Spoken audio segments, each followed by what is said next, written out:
My bro. Jan, Eternals. It's just so full of shit. That's incredible. No, but still, go ahead, Jan. Like everything in this movie is broken. Like from the top of my head, let's talk about the world building. Gogo, you've seen it, right? I have. Yes, excellent. It's like this whole idea that. So, what was the plan of this Celestial? Bob, you see, the Celestials are entering the MCU now, and one of them is called Arishem, and apparently he created the Eternals, 10 of those. And so this is full spoiler territory now, but fair enough, I guess. So the Eternals are sent to Earth in order to protect human beings from the Deviants. The Deviants were originally, so these are like alien dog things, like just monster creatures of sorts. And they were originally sent to Earth in order to protect human beings from predators, you see, from like lions and shit, and sharks, I guess, or saber-toothed dinosaurs. Oh no, they were earlier, sorry. Yeah, so the thing is, this Celestial has an interest in protecting humanity, you see, because someday there will be enough people on the planet with enough, I guess, intelligence or whatever, some kind of energy emanating from the people on Earth, so that a baby Celestial can feed on that and hatch from the Earth's core. Destroying really Earth in the process is a baby Celestial. Is it really a baby? It's a big-ass baby if it's a baby. Yeah, it's a big-ass baby. It's a really big baby. Still a baby. It's the baby Celestial. Exactly. So, but the Eternals, so the Deviants were supposed to protect humanity so that it can reach this threshold, and the baby inside the Earth can feed off of that energy, which is weird bullshit to begin with. So it's a reverse galactic. So then Deviants run amok and start killing humans. So Arishem has to send a new Guardian Force, which are the Eternals, and their mission is to kill all Deviants. But they are not to interfere with human fate unless the Deviants are involved. So the mission is to protect humanity so that one day Earth can be harvested, more or less, by the Celestials. And they only are to interfere if Deviants are involved. They defeat the Deviants like 5,000 years ago, and then just stay on Earth and, I don't know, pose as they God. Hang around. They hang around. Cool. So,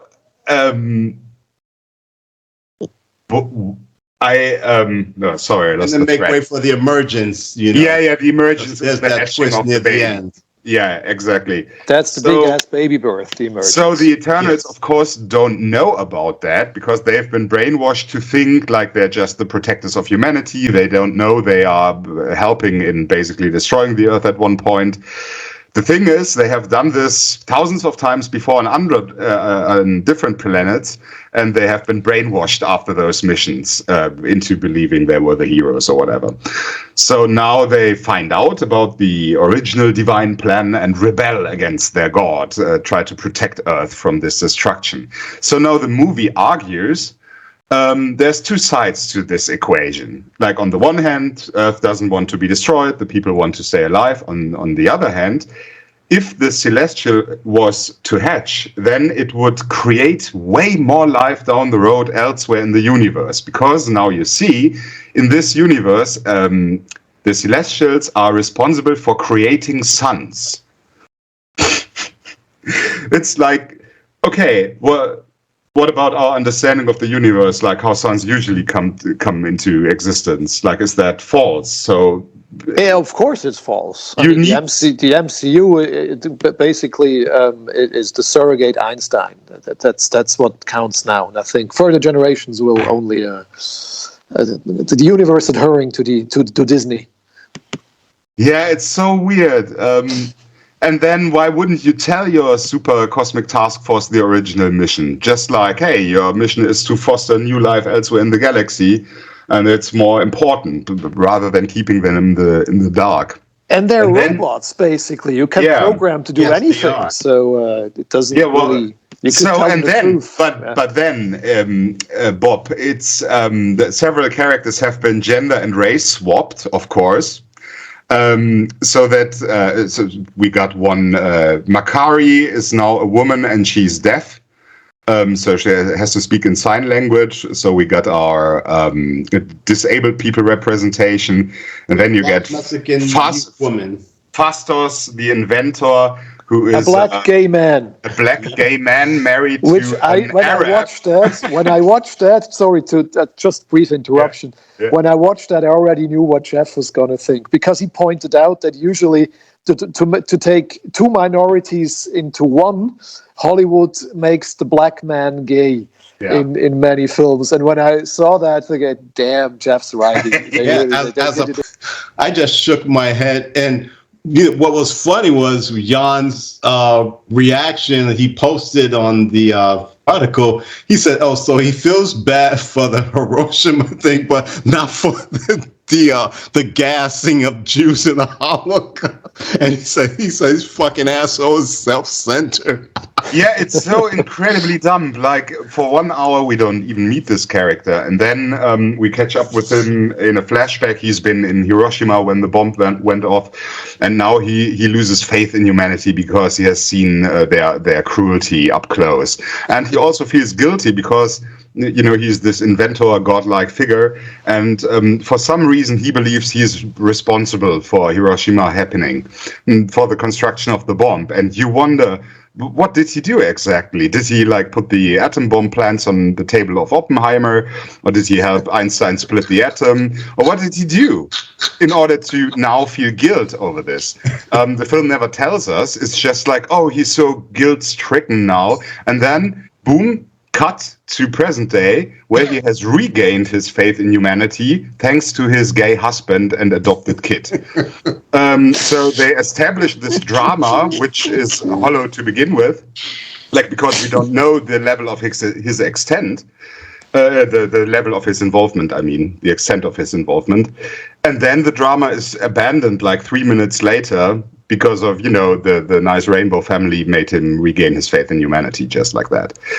And then the movie's done with that topic. It's fucking boring. They just bring it up, solve it in the most ridiculous way possible, and then drop the theme again. And the whole movie's like that. It just establishes a conflict, barely has anything to say about it, and then drops it again. Exactly. Well, the whole movie is a series of stuff like that. It sucked. It's one of the worst films insanely boring and dumb, really. And it's a lot of wasted potential, because I thought there were some premises that were worth to be followed, investigated a bit further. I liked the idea that, of the betrayal of you're being, you think you're the good guys, and then somewhere down the road you find out you're actually the bad guys. And there's one. Yeah, even Captain Marvel did that better with the whole Kree and Skrull thing.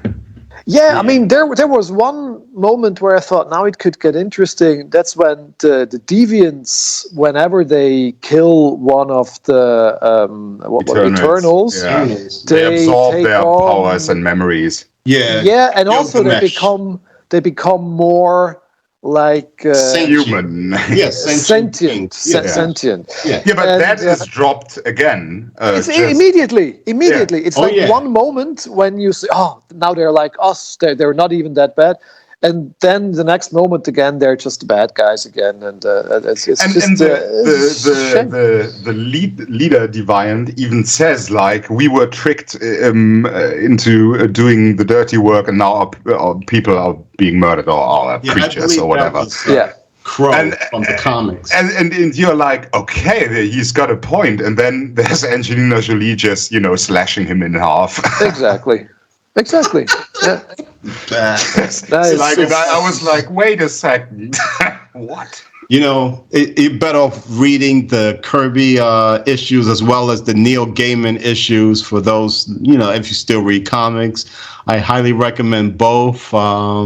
This bastardization, another Disney bastardization, is highly unrecommended. 2021 is the year of the most disappointing franchises, whether it's Godzilla, Mortal Kombat, G.I. Joe, Snake Eyes, and of course Resident Evil in the Eternals.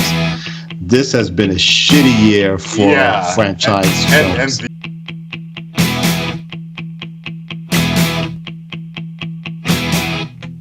I don't mind you coming here, wasting all my time, 'cause when you're standing outside